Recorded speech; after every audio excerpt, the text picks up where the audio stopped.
지난 시간에 이어서 계속해서 열왕기상 2장을 살펴봅니다.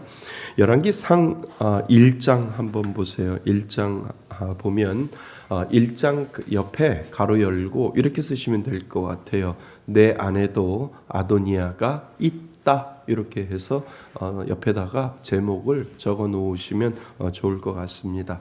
가로 열고 열왕기상 1장 가로 열고 내 안에도 아도니아가 있다 가로 닫고. 아도니아가 누구예요? 예? 아도니아가 누구예요? 솔로몬이 왕이 되려고 하는데 자기가 왕이 되려고 했잖아요. 그건 뭐예요? 자기 욕심이라고 했잖아요. 자기 욕심 가지고 왕이 되려고 해서 아버지 다윗을 모반하고 그리고 나서 자기가 왕이 되려고 하는 그 모습들을 우리들에게 보여주어서 아도니아만 그런 것이 아니라 내 안에도 하나님보다 더 앞서는 그 마음과 생각이 있다. 그래서 내 안에도 뭐가 있다고요? 아도니아가 있다라고 하는 부분을 우리 열왕기상 1장 부분을 살펴보았습니다. 자, 오늘은 열왕기상 2장 제목 한번 읽어보시죠. 믿음의 유산, 책임의 시작. 믿음의 유산은 누가 남겼을까요? 다윗. 그 다음에 책임의 시작은 누가 그것을 시작을 했을까요? 솔로몬. 그래서 다윗과 솔로몬의 정권 이양 부분이 열왕기상 부분에 열왕기상 2장 부분에 나옵니다. 그래서 열왕기상 2장을 필히 읽어 보셔야 돼요. 제가 여러분들 성경 지식 너무 많은 줄 알았어요. 이제 착각 안 할 거예요. 착각을 안 할 거예요. 정말요. 다 예. 확실히 믿음의 연륜에 따라 점수가 다 나오시더군요. 우리 장로님이 1등, 또 사모, 그 다음에 우리 권사님들 이렇게 쭉 이렇게 나오더라고요. 점수는 발표 안 해요. 그런데 집사 되시려고 한 분들은 그냥 그 수준. 근데 이미 이제 항종진 직분자 되시는 분들을 이렇게 보면 믿음의 연륜이 여기에서도 차이가 있구나 이렇게 생각이 됩니다. 근데 이제 그 집사에서 권사가 되시는 분들도 나중에 믿음의 연륜이 되면 그만큼 이제 성경적인 지식도 알겠지요. 성경적인 지식도 알고. 그래서 제가 이렇게 점수를 이렇게 매기면서 역시 우리 교회 장로님은 달라 이렇게 제가 했어요. 장로님 축하드려요. 역시 그냥 장로님 아닙니다. 그래서 우리 교회 장로님이나 권사님들 보면 실력 있는 장로님, 실력 있는 권사님이 되기를 저는 원해요. 기본적으로 뭔가를 이렇게 뭔가를 이렇게 누군가 물어보면 기본은 이야기를 할 줄 아셔야 되지 않나요? 그리고요, 모든 깨달음의 진리의 깨달음은요, 성경 지식으로부터 나오거든요. 거기에다가 하나님이 믿음을 더하여 주셔서 그 믿음을 통해서 그 깨달음에 대한 진실이 더 완전하고 완벽하고 올바르게 하나님이 만들어 주거든요. 믿음하고 지식은 다를 수 있어요. 그러나 올바른 지식은 믿음을 발판을 만들어 줘요. 그렇구나. 내가 하나님이 주시는 올바른 지식을 통해서 믿음이 더욱더 자랄 수 있도록 하나님이 만들어 주시거든요. 그래서 우리가 말씀의 숲 교회예요. 말씀이 참 중요한 이유가 무엇이냐 하면 그 말씀이 나를 만들어 가거든요. 믿음의 밭을 만들어 가기 때문에 그렇다는 거죠. 자, 우리 믿음의 유산, 책임의 시작, 열왕기상 2장. 열왕기상 2장은 한 시대가 저물고 새로운 시대가 열리는 장면입니다. 위대한 왕 누구요?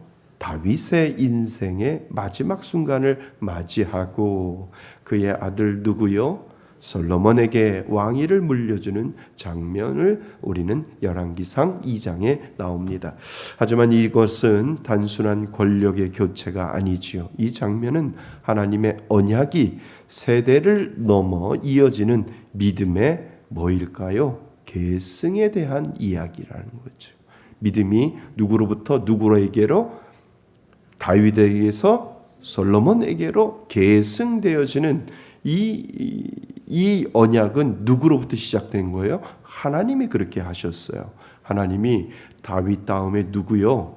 솔로몬에게 믿음의 계승을 하겠다라고 하는 하나님의 약속과 언약이 그 가운데 있기 때문에 다윗을 건너서 누구에게로요? 솔로몬에게로 계승되는 이야기가 분명히 열왕기상 2장 부분에 나오게 됩니다. 자, 다윗은 이제 자신의 때가 다가온 것을 알고 죽을 날이 가까운 걸 알고 아들 솔로몬을 불러 유언을 남깁니다. 그 유언의 내용이 바로 우리가 아까 읽었던 몇 장이요? 2절 말씀에 되어 있습니다. 2절에 뭐라고 되어 있습니까? 내가 세상 모든 사람들이 가는 길로 가게 되었노니 너는 힘써 뭐가 되라고요? 대장부가 되라라고 이 아버지 다윗이 아들 솔로몬에게 지금 당부하고 유언하고 있는 장면이 나옵니다. 그래서 너는 힘써 뭐가 되고요? 대장부가 되라라고 이야기를 합니다. 이 대장부라고 하는 말은 단순히 용감한 남자, 아주 튼튼한 남자가 이야기가 아니라 하나님의 무엇을 따라, 뜻을 따라 책임 있게 사는 성숙한 사람을 의미한다는 거예요. 성경 원어를 보면. 그러니까 여기다 이렇게 동그라미를 치셔야 돼요. 하나님의 뜻에다가 동그라미, 뜻을 따라 뭐 있게? 책임 있게, 책임에다가 동그라미, 그리고 뭐요? 성숙한 사람을 의미하는 것이 뭐라고요? 대장부가 되라라고 우리에게 이야기를 해주고 있다는 거예요. 그러면 믿음의 대장부는 이 솔로몬만 있나요? 아니요. 하나님을 믿는 우리들에게도 다 뭐가 되어야 돼요? 대장부가 되어야지요. 우리도 다 믿음의 대장부인 줄 믿습니다. 그러니까 믿음의 대장부가 되면 누구의 뜻을? 하나님의 뜻을 따라 뭐 있게? 책임 있게 사는 성숙한 사람을 의미하고 있음을 우리들에게 가르쳐주고 있다는 거예요. 그러니까 날마다 하나님의 뜻을 따라 책임 있게 하나님 오늘도 미숙한 신앙인이 아니라 뭐한 신앙인? 성숙한 신앙인으로 되겠습니다. 믿음의 대장부가 되겠습니다. 라고 하는 이 믿음의 고백을 우리 믿는 모든 사람들에게는 하나님의 그 믿음의 대장부 DNA를 하나님이 믿는 자에게 주셨다는 거죠. 그러니까 자꾸 의식하셔야 돼요. 나에게는 뭐가 있다고요? 믿음의 대장부. 믿음의 대장부가 내 안에 있다라고 하는 것을 늘 의식하지 아니하면 하나님의 뜻을 따라갈 수 없고 책임 있는 행동을 할 수 없고 성숙한 신앙인으로 살아갈 수 없다라고 하는 것을 우리에게 반대로 가르쳐주고 있다는 거죠. 우리에게 믿음의 대장부가 있는 줄 믿습니다. 그래서 히브리어로는 이 이쉬라는 단어로 온전한 사람, 하나님 앞에 바로 선 사람을 뜻하는 것이 바로 대장부라고 하는 말이 그 가운데 있다는 거죠. 그래서 이 대장부라고 하는 단어가 참 멋있잖아요. 남자에게만 이야기하는 것이 아니라 믿음 측면에서는 대장부의 역할을 하는 사람이 분명히 필요한 것을 우리들에게 가르쳐주고 있다는 거죠. 즉 다윗은 솔로몬에게 너는 이제 하나님 앞에 바로 선 사람으로 살아라 라고 다윗이 누구에게? 솔로몬에게 유언을 하고 왕으로서 뿐만 아니라 믿음의 사람으로서 책임을 다하라라고 이제 다윗이 누구에게? 솔로몬에게 유언을 하는 겁니다. 그러니까 다윗이 솔로몬에게 한마디로 무슨 유언을 한 거예요? 믿음의 대장부. 아멘. 믿음의 대장부가 되어라라고 이야기를 하는 겁니다.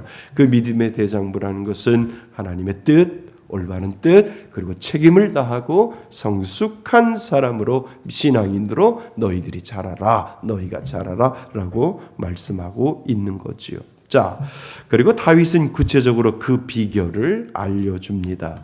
그 비결이 아까 우리가 읽었던 3절 말씀에 있지요. 내 하나님 여호와의 무엇을 명령을, 하나님의 말씀을 지켜 그 길로 뭐하며 행하며 그의 법률과 계명과 율례와 증거를, 이것을 한마디로 뭐라고 해요? 말씀, 하나님의 말씀, 하나님의 법률과 그의 법률과 계명과 율례와 증거를 모세의 율법에 기록된 대로 뭐하라? 지키라라고 되어 있잖아요. 그러니까 3절에 가장 중요한 단어를 찾으라고 하면 뭐일까요? 지키라. 지키라. 너는 하나님의 법률과 계명과 율례와 증거를 모세의 율법에 기록된 대로 뭐 하라고요? 지키라라고 다윗이 솔로몬에게 이야기를 합니다. 그리하면 내가 무엇을 하든지 어디로 가든지 뭐 한다고요? 형통이라고 하는 말을 지금 사용하고 있다는 거예요. 그러니까 우리가 하나님의 말씀을 지키고 나가고 그 말씀대로 순종하고 그 말씀을 지키려고 노력하면 노력할수록 하나님이 우리들에게 주시는 복이 있는데 그 복이 뭔지 아세요? 형통이라고 하는 복이에요. 근데 그 형통이라는 뜻을 우리는 다시 한번 살펴보셔야 돼요. 자, 다윗은 솔로몬에게 많은 재산이나 군사적인 전략을 남기지 않았습니다. 오직 한 가지, 하나님의 뭐에? 말씀에 순종하는 삶을 유산으로 남겼다라고 하는 거예요. 그러니까 말씀의 순종이 뭡니까? 말씀을 듣고 말씀을 이해하고 말씀을 믿고 그리고 말씀을 결단하고 그 말씀에 따라서 내가 행동하는 그 모든 것들이 순종의 과정이지요. 그러니까 순종을 하려면 말씀을 들어야 하고요. 말씀을 읽어야 하고요. 말씀을 공부해야 하고요. 말씀을 암송해야 하고요. 말씀을 묵상, 아주 가장 기초적인 우리가 유치원에서 배우듯이 이 5가지가 내 안에 뿌리 내리지 아니하면 제대로 된 순종이 나오지 아니한다는 거예요. 아멘. 아멘 좀 해주세요. 아멘. 그래서 한번 따라해 보셔야 돼요. 아주 기초적인 말씀을 들어요. 말씀을 읽어요. 말씀을 공부해요. 말씀을 암송해요. 말씀을 묵상해요. 자, 큰 소리로 해봅시다. 시작. 말씀을 들어요. 말씀을 읽어요. 말씀을 공부해요. 말씀을 암송해요. 말씀을 묵상해요. 이 5가지가 내 가운데 있을 때 우리에게는 순종의 닻을 내릴 수 있는 근거가 그 가운데 있다라고 하는 거예요. 그러니까 우리가 주일날마다 성경 말씀을 말씀 카드를 나눠주고 암송하는 이유가 바로 거기에 있고, 매일 아침마다 말씀 묵상 자료를 보내는 이유가 거기에 있고, 설교를 듣게 하고 또 말씀을 읽게 하고 말씀을 공부하게 하는 이유가 바로 거기에 있다라고 하는 거예요. 순종은 거기에서 나온다는 거예요. 순종이 어디에서 나와요? 아니요. 이 5가지 모든 것에서 순종은 나올 수밖에 없음을 우리들에게 가르쳐주고 있다는 거예요. 그래서 주구장창 말씀을 공부하고 말씀을 읽고 말씀을 암송하고 말씀을 묵상하고 말씀을 공부할 수밖에 없는 이유, 들을 수밖에 없는 이유를 우리들에게 가르쳐주고 있다라고 하는 거예요. 그러니까 여기서 뭐가 나온다고요? 형통이 나온다니까요. 하나님이 너의 삶을 뭐하게 하겠다? 형통하게 하겠다라고 하나님이 말씀하신다는 거죠. 자, 그래서 지키라, 사마르라고 하는 단어는 단순히 따르라는 뜻이 아닙니다. 주의 깊게 살피며 간직하라, 삶 속에서 늘 의식하라고 하는 의미입니다. 우리 비전 기도문에 뭐가 있어요? 하나님을 의식해야 뭐가 나와요? 의지가 나오잖아요. 아멘.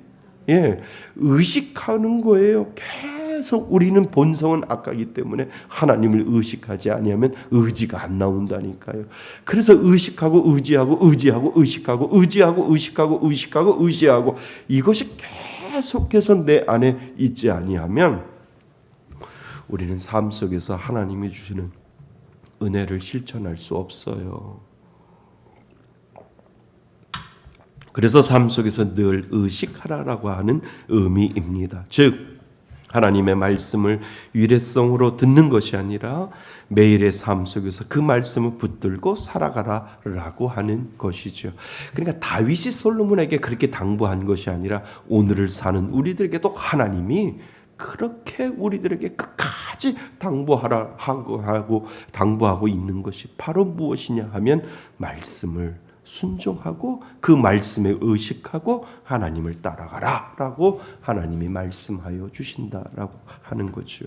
그래서 말씀을 붙들고 살아가라라고 우리들에게 말씀해 주고 있습니다. 근데 열왕기상 2장이 왜 중요하냐 하면 앞부분에는 원론을 이야기하고 뒷부분에는 솔로몬이 아버지의 유언을 따라 하나님의 말씀대로 실행하는 장면이 2장 후반절에 보면 다 나오거든요. 이따가 제가 말씀을 드릴게요. 그리고 다윗은 약속합니다. 그러면 내가 무엇을 하든지 어디로 가든지 뭐 하리라? 형통하리라. 하나님의 말씀에 순종하는 자들에게는 이 복이 분명히 따른다는 거지요. 우리에게도 이 복이 분명히 따를 줄 믿습니다. 그리하면 내가 무엇을 하든지 그 다음에 어디로 가든지 뭐 한다고요?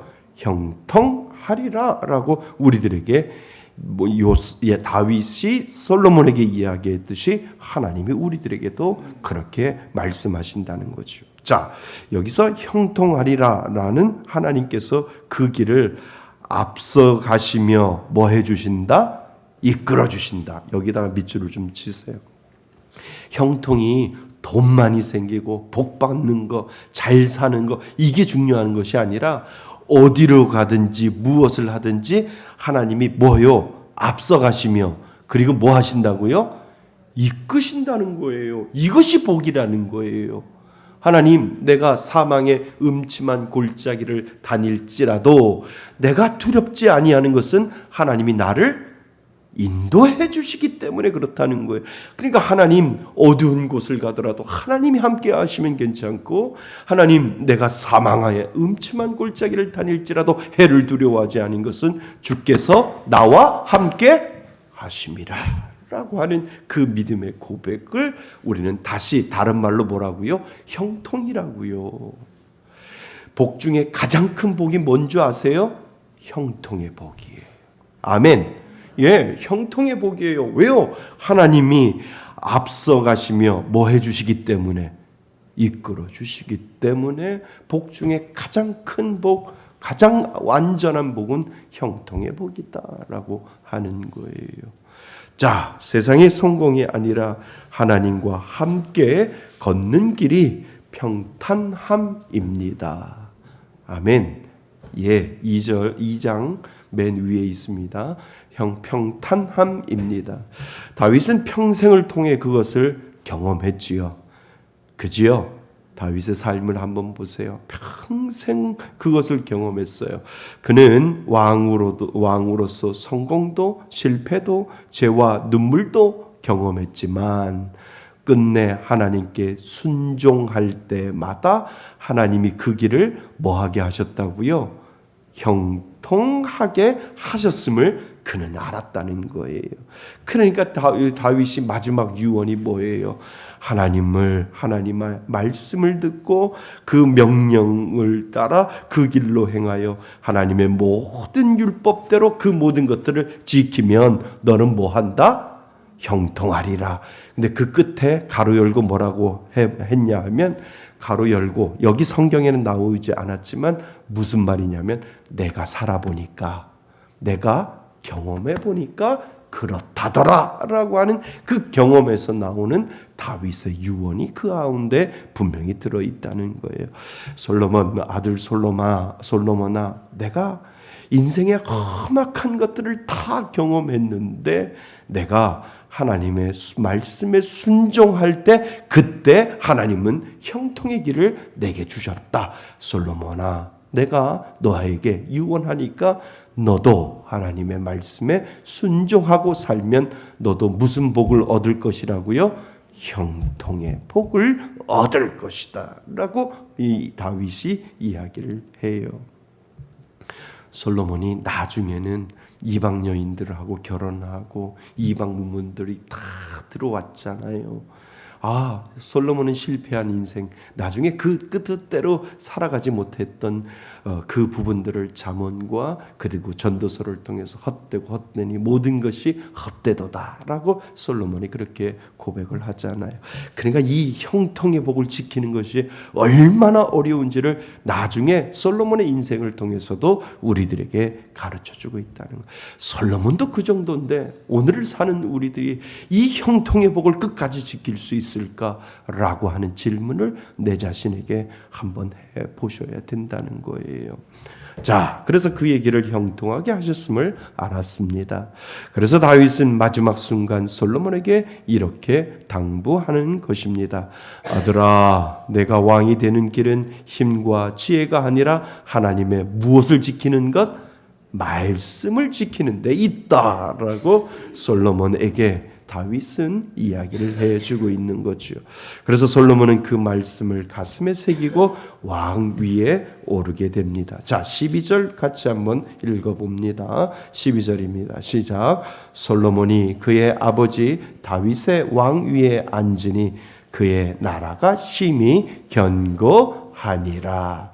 이제 다윗은 죽고 누가 올라가요? 솔로몬이 올라가서 이제 탄탄하게 하나님의 말씀대로 준행하고 하나님의 말씀대로 지키겠다라고 하는 그 마음의 다짐을 솔로몬이 해서 그 왕권이 견고하게 서나가고 있는 것을 우리들에게 보여주지요. 그러나 하지만 즉위하자마자 왕위에 즉위하자마자 현실적인 위기가 찾아옵니다. 오늘 2장을 여러분들이 미리 읽었다면 세 가지의 현실적인 상황, 위기가 찾아오게 되는 것을 보게 됩니다. 자, 형 누구예요? 1장에 나왔던 이름이 아도니야. 아도니야는 여전히 왕위를 노렸어요. 13절부터 25절까지 우리가 읽어보지 아니했지만 이 아도니야가 그러니까 솔로몬의 친엄마지요. 친엄마가 이름이 뭐지요? 성은 밧인데, 밧세바. 밧세바를 찾아가서 뭐라고 이야기하냐면, 어머니, 양 어머니지요. 어머니, 제가요, 좋아요. 왕권을 제가 포기할게요. 그러면서 한 가지 제가 청이 있는데 제 청을 들어주세요 라고 이야기를 해요. 그러니까 밧세바가 뭐라고 얘기하냐면, 그래, 네 청이 뭔데 나한테 한번 얘기해봐. 그랬더니 이 아도니아가 뭐라고 하냐 하면, 수넴 여인 아비삭을 저의 아내로 주시면 안 될까요? 라고 이야기를 했어요. 그때 밧세바가 그래, 뭐 그 정도야, 왕은 우리 아들 솔로몬인데 그 정도야, 내가 한번 솔로몬에 가서 한번 간청해 볼게, 부탁해 볼게 라고 해서 이 밧세바 엄마가 누구를 찾아가요? 솔로몬을 찾아가서 이야기를, 야, 형 아도니아가 글쎄 수넴 여인 아비삭을 자기 아내로 달란다, 야, 주자라고 그렇게 밧세바가 이야기를 해요. 근데 그때 솔로몬이 화를 내요. 언성을 높여요. 어머니, 그걸 말이라고 해요? 지금 형이 지금 그 하는 행동이 그거 잘났다고 지금 하는 거예요? 아니에요, 어머니, 잘못된 거예요. 내가 당장 아도니아를 제가 죽이겠습니다. 그래서 아도니아가 죽거든요. 근데 여러분, 수넴 여인 아비삭이 누구예요? 다윗이 추워가지고 잠을 못 잘 때 신하들이 누구를 주었어요? 수넴 여인 아비삭을 주었어요. 같이 잠을 자지는 않았지만 그 수종 들게 하고 그 왕후를 주었단 말이에요. 수넴 여인 아비삭을. 1장을 읽어봐야 정말 재밌고 2장도 읽어보면 진짜 재밌는데 이거를 안 읽어봤어요. 아버지의 아내된 왕후 수넴 여인 아비삭을 달라라고 하는 거는요, 내 왕을 안 내려놓겠다라고 하는 의미예요. 아버지의 왕후를 내가 차지하겠다라고 하는 이 의미는 그 당시에 내가 왕권을 솔로몬에게 주었지만 여전히 나는 그 왕권을 차지하겠다라고 하는 그 의미가 그곳에 담겨져 있다라고 하는 거예요. 그러니까 솔로몬이 그걸 안 거예요.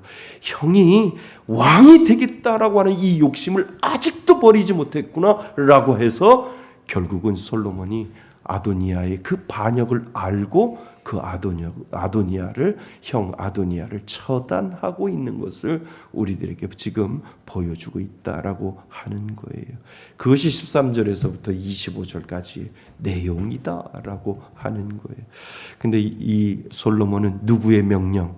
하나님의 명령. 하나님이 나에게 왕권을 내려주셨고 그냥 인간이 왕을 내려준 것이 아니라 아버지를 통해서 하나님이 그 언약을 지켜나가시는 그 언약에 반역되는 것에 대해서 결단하고 있는 장면을 우리들에게 보여주고 있다라고 하는 거예요. 그것이 13절에서 25절까지의 내용이고, 군사령관 요압이 또 반역을 일으킬 때 이 반역의 피를 묻은 채 권력의 틈을 노리고 있는 이 요압이라고 하는 이 장군을 처단하고 있는 것을 보게 되지요. 요압은 다윗의 장수예요. 그런데 이 요압이 누구를 죽였냐 하면 다윗의 아들 압살롬을 죽였잖아요. 근데 이 다윗이 요압에게 압살롬을 죽이지 말라고 했거든요. 그런데 이 압살롬이 죽였어요. 압살롬을 요압이 죽였어요. 그러니까 이 다윗이 죽기 전에 솔로몬에게 그랬어요. 뭐라고 했냐면 이 요압이 아주 나쁜 반역의 마음이 이 마음에 있으니까 이 요압을 내가 죽기 전에 너가 왕위에 올라가기 전에 이 요압을 처단하라라고 그 다윗이 솔로몬에게 이야기를 했거든요. 근데 이 솔로몬이 아버지의 말을 듣고 그리고 하나님의 명령에 따라서 이 요압까지도 처단하고 있는 장면을 보게 되는 거죠. 또 세 번째는요, 시므이는 겉으로 복종했지만 마음은 여전히 교만한 이자도 처단하고 있는 것을 우리들에게 보여주고 있다는 거예요. 시므이는 겉으로는 충성하는 것처럼 보이고 네가 예루살렘 지역을 떠나지 말라고 했는데 이 시므이가 몰래 떠났거든요. 그것이 발각이 된 거예요. 발각이 되어서 이 솔로몬이 이 시므이도 처단하고 있는 것을 우리들에게 보여주고 있다는 거죠. 그러니까 솔로몬은 이 모든 혼란 속에서 아버지의 말처럼 지혜롭게 행해야 했지요. 그는 아도니아의 교만을 단호히 끊어내고 왕권을 가지고 있는 욕심을 알아냈잖아요. 그지요? 끊어내고 요압의 불의를 심판하며 시므의 거짓된 충성을 드러내어 정리하고 있는 것을 하나님의 말씀대로 순종하고 그 말씀대로 모든 것들을 이어가고 있는 솔로몬을 우리들은 보게 된다는 거죠. 그 결과 성경은 이렇게 말합니다. 그리하여 나라가 솔로몬 손에 견고하게 서니라 라고 되어 있습니다. 자, 우리 읽어보지 않았지만 46절 한번 보세요. 46절 같이 읽어봅니다. 여호야다의 아들 브나야에게 명령하며 그가 나가서 시므이를 치니 그가 죽은지라. 이에 나라가 솔로몬의 손에 견고하여 지니라. 이 솔로몬이 하나님의 말씀대로 아버지의 유언대로 그 모든 것들을 그대로 준행했을 때 견고하게 서 나가고 있는 것을 우리들에게 보여주고 있다는 거죠. 그래서 이 말씀은 단순히 정치가 안정되었다라고 하는 의미가 아니라 하나님의 말씀에 순종한 결과로 나라가 바로 세워졌다라고 하는 영적인 선언을 우리들에게 지금 의미적으로 보여주고 있음을 우리들에게 보여주고 있다는 거지요. 그래서 솔로몬은 현실 속에서 순종의 결단을 통해 하나님 나라의 질서를 세운 겁니다. 여러분, 결단은 어디에서 나오는 줄 아세요? 말씀이에요. 가장 근본적인 말씀에서 결단이 나오는 거예요. 여러분들, 순종이 그냥 맹목적인 순종이 아니에요. 순종은 어디에서 나오는 줄 알아요? 말씀에서 나오는 거예요. 그것이 완전하다는 거예요. 그것이 완벽하다는 거예요. 그래서 하나님 앞에 우리가 늘 말씀으로 깨어 있어야 되는 이유가 무엇이냐면, 결국은 결단하고 의지하고 결론을 내릴 수 있는 그 순종은 가장 뿌리가 되는 말씀을 통해서 우리들에게 이루어진다라고 하는 거예요. 여러분, 하나님의 뜻을 뭘로 알 수 있어요? 옆에 와서 말씀하시나요? 아니요. 하나님의 말씀을 통해서 우리가 하나님의 뜻을 알고 그 뜻대로 우리가 순종하는 오늘날 우리가 사는 거지요. 맞지요?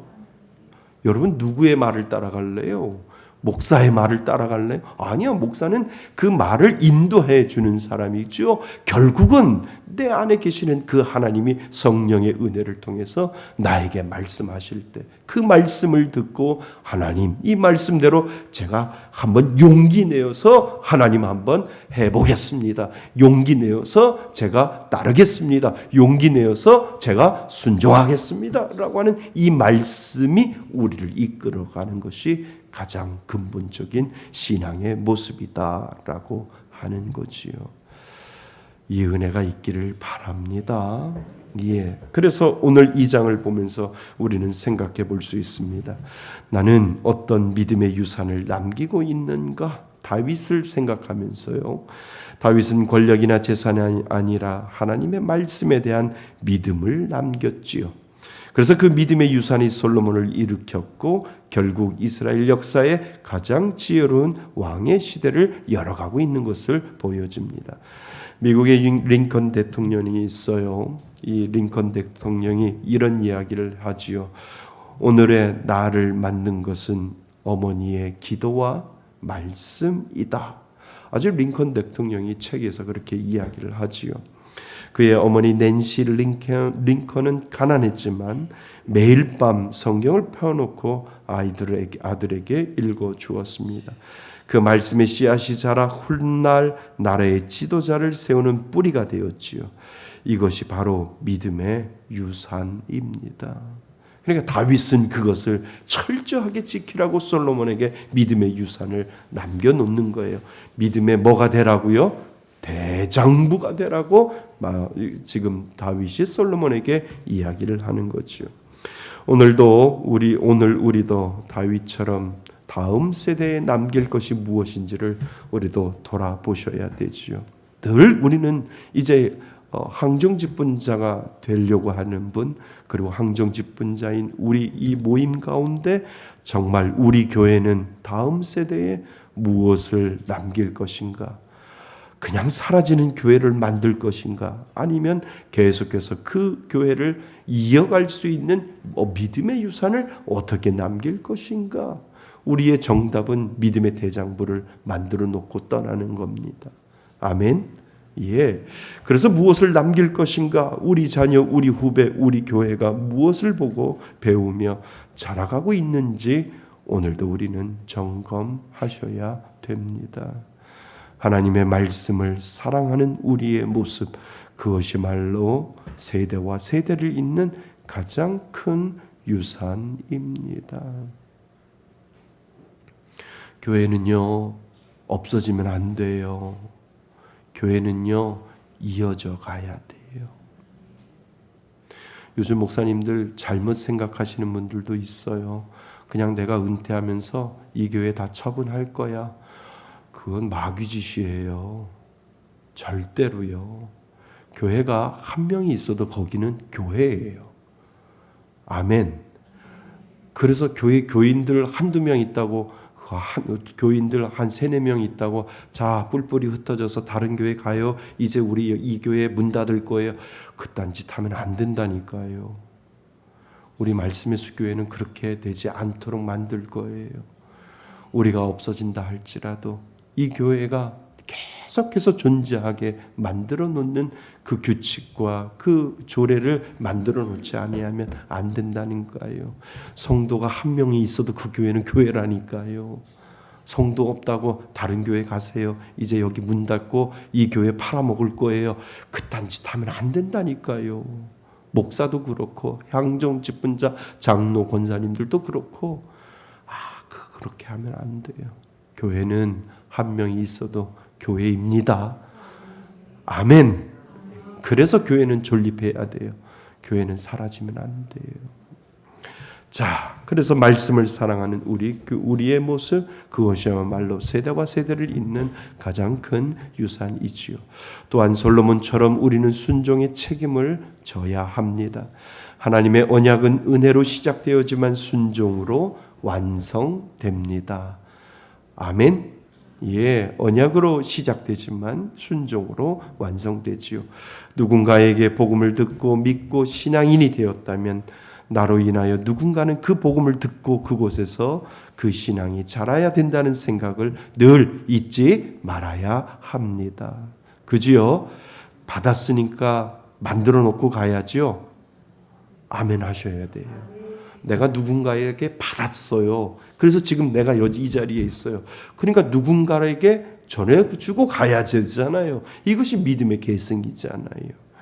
그래서 늘 잊지 말아야 합니다. 그래야 솔로몬처럼 삶의 자리에서 하나님의 말씀을 기준으로 선택하고 그리고 불의한 관계를 뭐하며 정리하며 거짓된 마음을 내려놓을 수 있는 결단을 우리는 배우게 됩니다. 자, 하나님의 말씀을 기준으로 선택하고 이게 아도니아를 죽인 거예요. 또 불의한 관계를 정리하며 이거는 누구를 죽인 거예요? 요압을 죽인 거고 거짓된 마음을 내려놓을 수 있는 결단을 배우게 되는 거예요. 거짓 충성하는 시므이를 죽이게 되는 거죠. 이 세 명을 죽인 것은 어떤 잔인함을 이야기하는 것이 아니라 믿음의 결단을 상징적으로 우리들에게 보여주는 겁니다. 하나님은 지금도 말씀하십니다. 너는 힘써 뭐가 되라? 대장부가 되라. 내 하나님 여호와의 명령을 지키라. 이 말씀은 오늘 우리에게 주어진 명령이지요. 오늘 우리의 믿음이 다음 세대의 기초가 되고 우리의 순종이 하나님의 나라를 세우는 돌이 되게 하는 은혜를 우리 모두에게 누가 주셨어요? 하나님이 주신 줄 믿습니다. 그 은혜에 우리는 용기를 오늘도 내어야 합니다. 다윗의 남긴 유언처럼 하나님의 말씀 위에 굳게 서서 담대히 그 길을 걸어가는 믿음의 성도가 우리는 될 수 있다라고 하는 겁니다. 자, 결론. 다윗이 아들에게 남긴 말씀처럼 믿음의 유산을 다음 세대에 남기는 자가 되게 해달라고 오늘도 우리는 기도해야 될 줄 믿습니다. 이 땅을 살아갈 때 세상의 힘이 아니라 주의 말씀으로 힘써 대장부 되게 하시고 솔로몬처럼 지혜롭고 순종함으로 하나님의 나라를 견고히 세워가는 삶을 살게 하는 우리 안에 의식을 늘 기억해야 한다는 거지요. 오늘도 하나님의 말씀을 의식하길 바랍니다. 우리는 오늘도 힘써 대장부가 되어서 내게 주신 그 말씀을 결단하고 내게 주신 그 말씀에 순종하는 믿음의 유산, 책임의 시작을 하나님은 오늘도 저와 여러분들에게 말씀하시는 줄 믿습니다. 그 은혜로 승리하시는 저와 여러분이 되시기를 주님의 이름으로 축원드립니다. 아멘. 예, 오늘 주신 말씀을 가지고 우리 잠시 기도합니다. 하나님, 오늘도 저를 믿음의 대장부로 불러주셨사오니 하나님의 말씀을 잘 상고하고 그 말씀대로 순종하며 그 말씀대로 따르는 귀한 믿음의 자녀 되겠습니다. 그 믿음의 고백을 우리 잠시 하나님 앞에 올려드리고 마치겠습니다.